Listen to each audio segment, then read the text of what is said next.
बिस्मिल्लाहिर्रहमानिर्रहीम। सब दोस्तों को मेरा सलाम हो। आप लोगों की खिदमत में एक बार फिर हाजिर हूँ, सरदार खान। आ जाओ भाई। आप अक्सर स्टूडेंट्स कमेंट्स कर रहे थे, पूछ रहे थे कि आपकी केमिस्ट्री के लेक्चर्स कब आना स्टार्ट हो जाएंगे। मेरे भाई बहनों, आप लोगों को मैं बाकायदा तौर पर लेक्चर्स देना स्टार्ट कर चुका हूँ। ये तो इनिशियल बेसिक लेक्चर्स चलेंगे, लेकिन कमिंग कुछ दिनों में इंशाल्लाह आप लोगों को एमडिकेट लेवल के लेक्चर्स मिलना स्टार्ट हो जाएंगे इंशाल्लाह डिटेल के साथ। आज मैं एक जो टॉपिक लेकर आया हूँ, सिंपल एक सादा सा टॉपिक है। इंशाल्लाह बहुत कुछ सीखने को मिलेगा। आप लोग रेडी बोर्ड पे मैंने बहुत सारे पॉइंट्स लिखे हैं और इसके अलावा भी बहुत सारे पॉइंट समझाऊंगा। तमाम के तमाम ये टॉपिक जो है टॉपिक है प्रॉपर्टीज ऑफ वाटर या बायोलॉजिकल इंपॉर्टेंस ऑफ वाटर आप कह सकते हो। ये टॉपिक इन दोनों के काम आता है। बायोलॉजिकल बातें भी उसमें होगी। ये खासकर बायोलॉजी के फर्स्ट ईयर के चैप्टर नंबर 2 का टॉपिक चलेगा या 10th क्लास की केमिस्ट्री का टॉपिक चलेगा। बहरहाल बहुत कुछ सीखने को मिलेगा वाटर के मतलब। वाटर की सिर्फ और सिर्फ यहाँ पर मैं प्रॉपर्टीज डिस्कस करूंगा। जो पानी की खसूसियात है वो डिटेल से यहाँ पर आपको बहुत कुछ सीखने को मिलेगा। शायद आप लोग कुछ जानते होंगे, लेकिन पानी के मतलब शायद इससे पहले आप लोगों ने इतनी डिटेल से वीडियो नहीं देखी होगी। तो एक डिटेल्ड वीडियो मैं लेकर आया हूँ, ठीक है। शॉर्टकट ट्रिक्स तो नहीं मिलेंगे, शॉर्टकट ट्रिक से तो आपको मैं क्या बताऊं, लेकिन यहाँ पर आपको डिटेल से क्या मिलेगा वो सब कुछ डिस्कशन होगा। शुरू में जो कुछ पॉइंट्स मैंने लिखे, शुरू में सादा सादा पॉइंट्स है, ऑलरेडी आप लोग जानते होंगे। शुरू के पॉइंट्स अगर आप जानते हो तो वीडियो को आगे थोड़ा स्किप करो, आगे लेकर जाओ। मतलब अगर आप नहीं जानते हो तो स्टेप बाय स्टेप सीखो, लेकिन आगे बहुत अहम पॉइंट से बहुत सारी चीजें इंशाल्लाह सीखने को मिलेगी। तो स्टार्ट करते हैं। आप लोगों का अपना चैनल लर्न विद सरदार आप लोगों की खिदमत में हाजिर है, सरदार खान। देखो सिंपल बात है, water is colourless, odourless and tasteless compound. ये तो पूरी दुनिया जानती है कि पानी का ना कोई रंग है, ना कोई जायका है और ना ही कोई बू है। रीजन मैं बता दूं, रीजन कोई नहीं बताता, ये तो सबको पता है कि पानी का ना कोई जायका है, ना रंग है, ना कोई। वजह क्या है? क्योंकि पानी जिस चीज से बना है, यानी पानी तो बना है हाइड्रोजन गैस और ऑक्सीजन गैस से, उनका जायका, रंग और कलर नहीं है। इसलिए पानी का भी जायका, रंग और कलर नहीं है। उम्मीद है ये बात आप लोगों को बात समझ में आई होगी, क्योंकि पानी जिस चीज से बना है आसान अल्फाज में, उनका रंग और जायका और साथ ही क्या स्मेल वो नहीं है, इसलिए पानी का भी रंग वगैरह नहीं है। ये तो सिंपल एक पॉइंट है, सादा बात है। Water is found in liquid state at room temperature. Room temperature पर, रूम टेम्परेचर हम कौन से टेम्परेचर को मानते हैं आप लोगों को पता है? 25 डिग्री सेंटीग्रेड को हम लोग रूम टेम्परेचर मानते हैं। तो पानी रूम टेम्परेचर पर कौन सी हालत में पाया जाता है?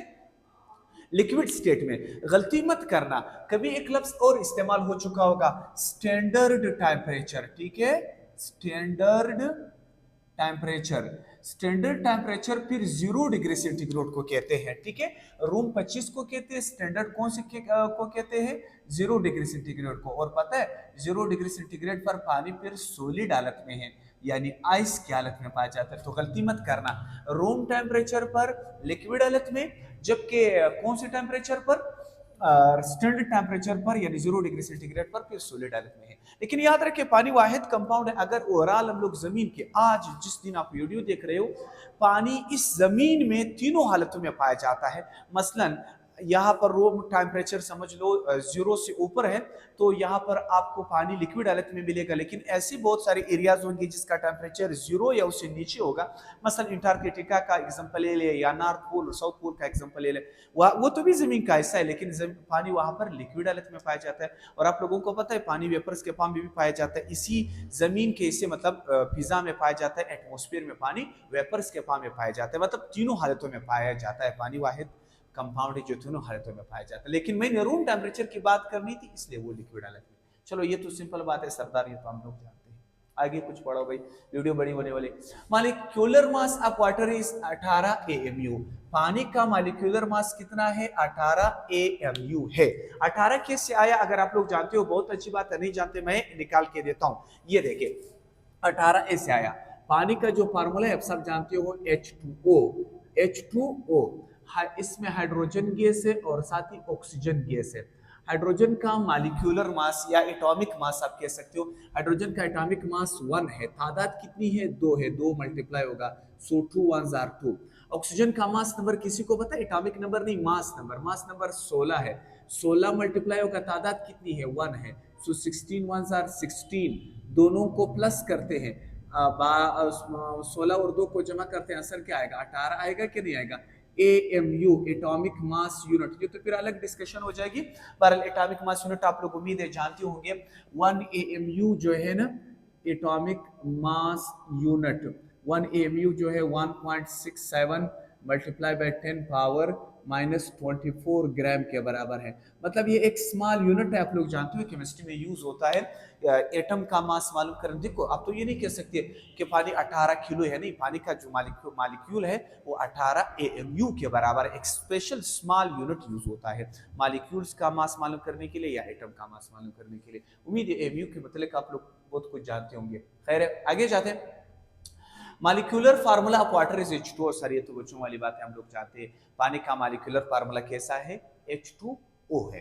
ठीक है, आगे जाते हैं थोड़ा और। Chemical name of water is di hydrogen monoxide. ये थोड़ा सा अहम पॉइंट है, ये भी सीख लो। डाई हाइड्रोजन मोनोऑक्साइड का मतलब होता है, डाई का मतलब होता है दो, हाइड्रोजन का मतलब होता है हाइड्रोजन ही यानी दो हाइड्रोजन, मोनो का मतलब होता है वन, ऑक्साइड मतलब ऑक्सीजन यानी दो हाइड्रोजन एक ऑक्सीजन। कुछ लोग इक्वा कहते हैं, इक्वा उसका ग्रीक या लिटन नाम है, पानी का जो केमिस्ट्री वाला नाम है वो डाई हाइड्रोजन मोनोऑक्साइड है। कुछ लोग ये डाई का लफ्ज हटा देते हैं, सिर्फ लिखते हैं हाइड्रोजन मोनोऑक्साइड, तो हटा ले, मुझे ज्यादा वो नहीं रहेगा, लेकिन इसका फुल नाम ये है डाई हाइड्रोजन मोनोऑक्साइड। ये भी सिंपल पॉइंट है। आगे आते हैं, तीसरा चौथा पॉइंट भी सिंपल रहेगा, इसके बाद फिर असली केमिस्ट्री वाली बातें शुरू होगी। मजा आएगा, यकीन माने बहुत कुछ सीखने को मिलेगा। ठीक है, बायोलॉजी वालों के लिए भी और केमिस्ट्री वालों के लिए भी, दोनों से मैं मुखातिब हूं। The melting point and freezing point of water is 0 centigrade. ये तो हम सब जानते हैं। पानी का मेल्टिंग पॉइंट कितना है? 0 डिग्री सेंटीग्रेड है, और फ्रीजिंग पॉइंट भी कितना है? 0 डिग्री सेंटीग्रेड ही है। ठीक है, यानी पानी अगर फ्रीज होता है, फ्रीज समझ लो, आपके पास पानी है, आप इसको रेफ्रिजरेटर में रखते हो, पानी को अगर आप फ्रीज करना चाहते हो, टेम्परेचर जब 0 तक जाए तो पानी क्या हो जाएगा? फ्रीज हो जाएगा, और टेम्परेचर फिर माइनस में चला जाएगा, समझ लो -1 2 3 4 -12 15 जितना भी चला गया। पता है पानी जब दोबारा आप चाहते हो कि पानी पिघल जाए, पानी को अगर दोबारा आप पिघलाना चाहते हो, पिघलाने का टेम्परेचर भी, जिसको हम लोग मेल्टिंग पॉइंट कहते हैं, वो भी 0 है। इसमें कंफ्यूज मत होना। अक्सर ये यकीन मानिए इसमें टीचर भी कंफ्यूज होते हैं कि फ्रीज भी 0 पर होता है, दोबारा पिघलता भी 0 पर है। गलती मत करना, इसको कहते हैं इक्विलिब्रियम टेम्परेचर, यानी जिस टेम्परेचर पर फ्रीज हुआ था वापस से उसी टेम्परेचर पर क्या हो जाएगा? पिघल जाएगा। मेल्टिंग और फ्रीजिंग पॉइंट हमेशा 0 ही है पानी का। While boiling point is 100 degree centigrade. ये तो आप सब जानते हो कि 100 है, लेकिन यहाँ पर एक दिलचस्प चीज मैं सिखा रहा हूँ। मैंने ब्रैकेट में लिखा है एक एटीएम। एक एटीएम का क्या मतलब है? अगर आपके पास एटमॉस्फेरिक प्रेशर 760 टॉर है या नॉर्मल प्रेशर है, मेरे भाई पानी का बॉइलिंग पॉइंट 100 है, लेकिन शर्त यह है कि एटमॉस्फेरिक प्रेशर 1 एटीएम हो। अगर एटमॉस्फेरिक प्रेशर 1 एटीएम से कम किया जाए तो पानी का बॉइलिंग पॉइंट भी कम भी हो सकता है। मसलन आप अगर जियारत की बात करें या फॉर एग्जाम्पल कोयटा की बात करें या किसी ऐसे इलाके की बात करें जो सतह समंदर से ऊपर हो, ये पानी का बॉइलिंग पॉइंट है सतह समंदर के मुताबिक। जो इलाके सतह समंदर से ऊपर है वहां पर पानी का बॉइलिंग पॉइंट भी कम है, और जो इलाके सतह समंदर से नीचे है वहां पर पानी का बॉइलिंग पॉइंट ज्यादा है। मतलब पानी का बॉइलिंग पॉइंट 100 है, बशर्त ये है क्या। अब बॉइलिंग पॉइंट को आप अगर मेरे ख्याल ये तो नहीं समझते कि बॉयल का मतलब होता है वो करना, किसी चीज को वेपर्स में कन्वर्ट करना, मेरे भाई वो वेपराइजेशन है या इवेपोरेशन है। बॉइलिंग पॉइंट पर मेरे ख्याल में मैं अलग वीडियो बनाऊंगा। बॉइलिंग पॉइंट अलग चीज है, जो चीज आप समझते हो कि उबालना अलग कंसेप्ट है आपके ज़हन में, और केमिस्ट्री के अल्फाज में उबालने का अपना एक मकसद है। ज़बानी थोड़ा सा समझा दूं कि बॉइलिंग पॉइंट से मुराद ये कि जब किसी लिक्विड का वेपर प्रेशर एटमॉस्फेरिक प्रेशर के बराबर आ जाए, इसको हम लोग कहते हैं बॉइलिंग पॉइंट। खैर है, ये शायद आप समझ गए। Water is an inorganic molecule. तो हम सबको पता है पानी ऑर्गेनिक नहीं है, इनऑर्गेनिक है। ऑर्गेनिक तो वो है जिसमें कार्बन और हाइड्रोजन हो। तो आप लोगों को पानी दिखाई दे रहा है, पानी में क्या मौजूद है? सिर्फ क्या मौजूद है मेरे भाई? हाइड्रोजन मौजूद है, लेकिन कार्बन नहीं है। लिहाजा पानी ऑर्गेनिक नहीं है बल्कि इनऑर्गेनिक मॉलिक्यूल है। ये भी सिंपल पॉइंट है मेरे भाई। मैंने बेसिक चीजें भी समझानी है, बेसिक चीजें बिल्कुल जो बच्चों के लेवल के लिए हो, 6th 7th 8th 9th 10th के लेवल के लिए, और हाई लेवल की चीजें FSC MDCAT के लेवल की चीजें भी पानी के अंदर ही इंशाल्लाह आप लोगों को समझाऊंगा step by step. Water is a polar molecule having partial charges. अच्छा, थोड़ा सा ये डायग्राम आप लोगों को नजर आ रहा होगा। पानी का जो मॉलिक्यूल है वो क्या है, पोलर है। पोलर से मुराद ये जिसके ऊपर कोई चार्ज हो, जिसके ऊपर क्या हो, कोई चार्ज हो। आप लोगों को पता है यहाँ पर जो ऑक्सीजन एटम है, ये थोड़ा सा मैं इधर बना लेता हूं ताकि आप लोगों को मैं भी नजर आ सकूं और साथ ही वो पानी भी नजर आ सके। देखो पानी का जो ऑक्सीजन एटम है ये इस तरह शेप क्यों बना है वो भी समझाऊंगा। अभी केमिस्ट्री की बातें शुरू हुई, अभी केमिस्ट्री की बातें शुरू हुई, आगे आपने बिल्कुल स्किप नहीं करना है, यहाँ पर आपको बहुत कुछ सीखने को मिलेगा। ये देखिए इसके ऊपर मैं पार्शियल नेगेटिव नेगेटिव, इसके ऊपर पार्शियल पॉजिटिव पॉजिटिव लगाता हूं। रीजन बता दो, पता है ऑक्सीजन की जो इलेक्ट्रोनेगेटिविटी है वो है 3.44, आप सब जानते हो, और हाइड्रोजन की जो इलेक्ट्रोनेगेटिविटी है वो है 2.20, इसकी भी इलेक्ट्रोनेगेटिविटी 2.20। इलेक्ट्रोनेगेटिविटी फिर क्या चीज है, आसान अल्फाज में मैं लिखूंगा EN, इलेक्ट्रोनेगेटिविटी। इलेक्ट्रोनेगेटिविटी, इलेक्ट्रोनेगेटिविटी से मुराद ये है, ठीक है, किसी एटम के अंदर वो एबिलिटी जिसकी मदद से वो इलेक्ट्रॉन की जोड़े को अपनी तरफ खींच सके। खींचना है, ये नहीं करना है, ठीक है। इलेक्ट्रोनेगेटिविटी की मदद से एक एटम इलेक्ट्रॉन की जोड़े को, गलती मत करना, इलेक्ट्रॉन की जोड़े को अपनी तरफ खींच लेता है, ठीक है। एक इलेक्ट्रॉन को नहीं बल्कि इलेक्ट्रॉन की जोड़े को। जोड़े से क्या मुराद है, उसका एक अपना इलेक्ट्रॉन होगा और एक हाइड्रोजन का। अब देखो किसकी इलेक्ट्रोनेगेटिविटी ज्यादा है, हाइड्रोजन की या ऑक्सीजन की? आप कहोगे सर ऑक्सीजन की, वो 3.44 है और इसकी इलेक्ट्रोनेगेटिविटी 2.20 है, तो लिहाजा वो ताकतवर है। ये जो दोनों आप लोगों को पता है पानी में कोवेलेंट बॉन्ड है, इतना तो आप सब जानते होंगे। कोवेलेंट बॉन्ड, कोवेलेंट से मुराद ये इलेक्ट्रॉन आपस में शेयर हो गए, लेकिन ताकतवर एटम जो है वो इलेक्ट्रॉन को खींच चुका है अपनी तरफ, ठीक है। ये भी इस हाइड्रोजन से भी इलेक्ट्रॉन खींच चुका है, इससे भी इलेक्ट्रॉन खींच चुका है, लिहाजा इलेक्ट्रॉन थोड़े से किसके करीब गए, ये दोनों जोड़ियां ऑक्सीजन के करीब गई है, लिहाजा ऑक्सीजन के ऊपर पार्शियल नेगेटिव। पार्शियल इस साइन को कहते हैं पार्शियल, या इस की तरह साइन आप लोगों को नजर आ रहा होगा, इसको पार्शियल नेगेटिव भी कहते हैं, डेल नेगेटिव भी कहते हैं, हाफ नेगेटिव भी आप कह सकते हो। मतलब इस नेगेटिव का ये मतलब इलेक्ट्रॉन को सिर्फ खींचा है, गेन नहीं किया है। एक होता है पुल नेगेटिव, पुल नेगेटिव का मतलब होता है इलेक्ट्रॉन गेन किया है, यहां पर थोड़ा सा इलेक्ट्रॉन को अपनी तरफ क्या किया है, स्लाइटली अट्रैक्ट किया है, ठीक है। इसी तरीके से इसके ऊपर पार्शियल पॉजिटिव, पार्शियल पॉजिटिव से मुराद ये है कि इलेक्ट्रॉन को ये थोड़े से इलेक्ट्रॉन उससे दूर गए हैं। अब यहाँ पर कुछ बच्चे कंफ्यूज हो जाते हैं कि सर ये देखो ये 2.20 ये दोनों मिलाकर तो ये तो ऑक्सीजन से ताकतवर हो गए।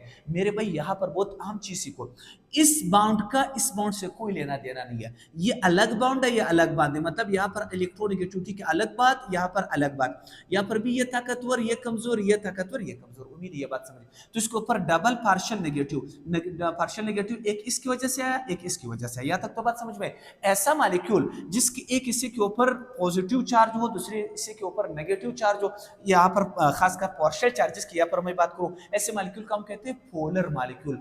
पोलर का लफ्ज निकला है पोल से, किस चीज से निकला है बेटा, पोल से। और पोल का मतलब होता है चार्ज, यानी हर वो मॉलिक्यूल जिसके ऊपर चार्ज हो, ऐसे मॉलिक्यूल को हम कहते हैं पोलर मॉलिक्यूल। तो उम्मीद है पानी का मॉलिक्यूल आप समझ गए होंगे कि पानी का मॉलिक्यूल पोलर है। पोलर से मुराद ये है जिसके ऊपर कोई चार्ज हो।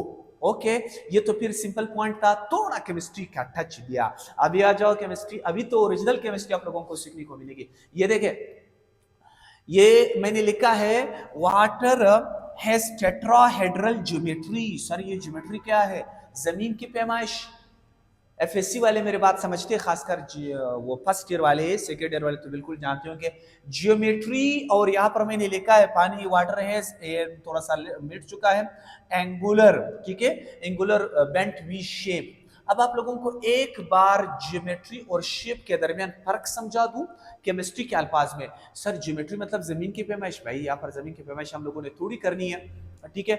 ज्योमेट्री अलग से सिखाता हूँ, शेप अलग से सिखाता हूँ। सादा अल्फाज में आप शक्ल बोले, लेकिन केमिस्ट्री के अल्फाज में शेप से क्या मुराद है, ज्योमेट्री से क्या मुराद है। मैं कोशिश करूंगा ज्यादा डिटेल में नहीं जाऊंगा, थोड़ा मुख्तसर आहिस्ता आहिस्ता स्लो स्लो, मतलब बेसिक बेसिक बताऊंगा।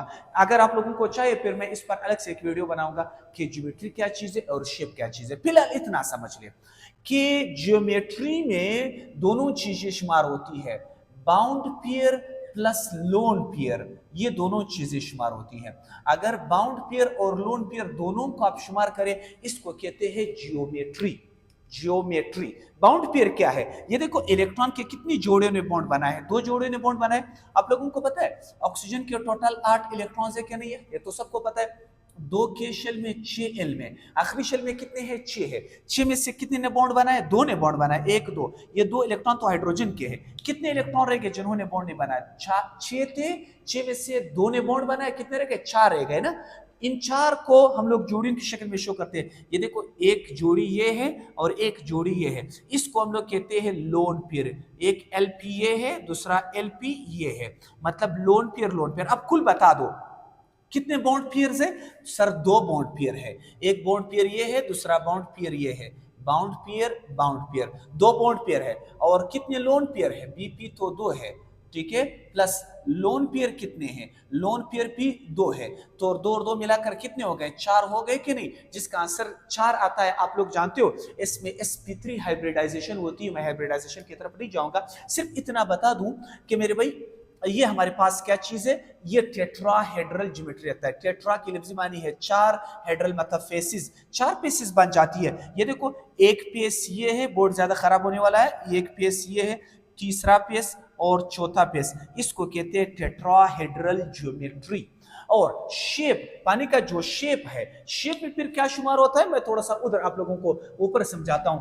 ये देखिए शेप में फिर क्या शुमार होता है मेरे भाई। शेप में सिर्फ और सिर्फ आपने क्या शुमार करना है? शेप में सिर्फ और सिर्फ आपने शुमार करना है बाउंड पेयर्स को। लोन पेयर को आपने निगलेक्ट करना होगा। यानी शेप हमेशा किस चीज के बराबर है? शेप बराबर है मेरे भाई किस चीज के बराबर है? बाउंड पेयर्स के बराबर है। बाउंड पेयर कितने हैं? 2 है। तो इस शेप को हम लोग कहते हैं वी शेप है। देखो उल्टा वी है कि नहीं? पानी का जो शेप है उल्टा वी की तरह। इस वी शेप को हम लोग बेंट शेप भी कहते हैं, एंगुलर शेप भी कहते हैं, ठीक है। अब सवाल ये आता है कि सर पानी का स्ट्रक्चर तो ऐसा भी बन सकता था, मसलन यानी ऐसा भी बन सकता था, ये 180 के एंगल पे तो भी बन सकता था। यहाँ पर 2 बॉन्ड पेयर आप दे देते। ये खास का मखा ये भी की तरह आपने क्यों बनाया? उल्टा क्यों बनाया? आप लोगों को पता है कि जब टेट्राहेड्रल आता है, टेट्राहेड्रल का मतलब ये है कि इसमें एंगल आएगा टेट्राहेड्रल के। मैं पानी की बात नहीं कर रहा, समझ लो मैं मीथेन की बात कर रहा हूं। इसमें टेट्राहेड्रल की अगर मैं बात करूं, मीथेन में जो एंगल आता है आप सबको पता है, ठीक है। मीथेन के स्ट्रक्चर में एंगल टेट्राहेड्रल का कितना आता है? 109.5 डिग्री। ये भी 109.5 डिग्री, ये भी 109.5 डिग्री, ये भी 109.5 डिग्री।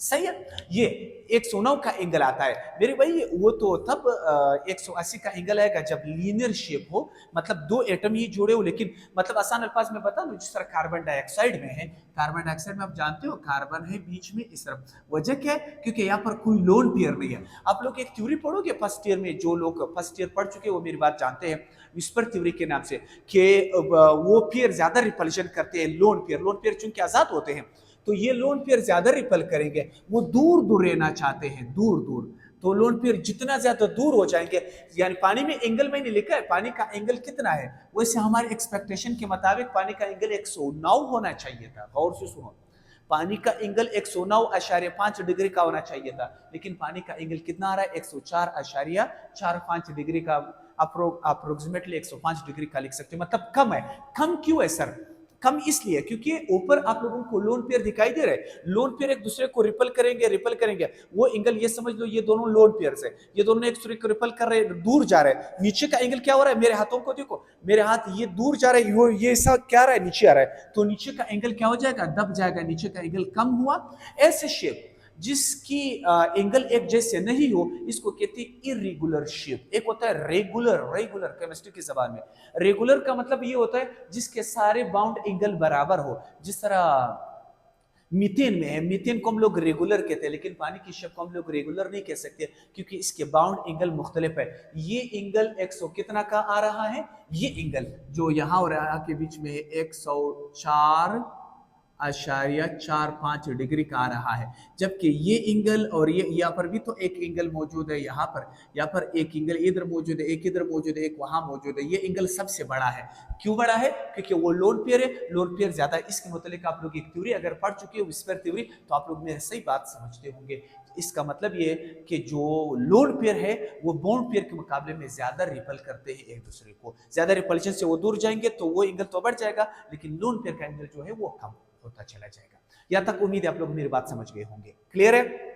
अच्छा, तो या ये तो थी थोड़ी सी सादा सादा बातें। तो आप कह सकते हो पानी का बाउंड एंगल कितना है, 104.5 डिग्री का है। और पानी का बाउंड, पानी में जो बाउंड लेंथ है, बाउंड लेंथ से क्या मुराद है?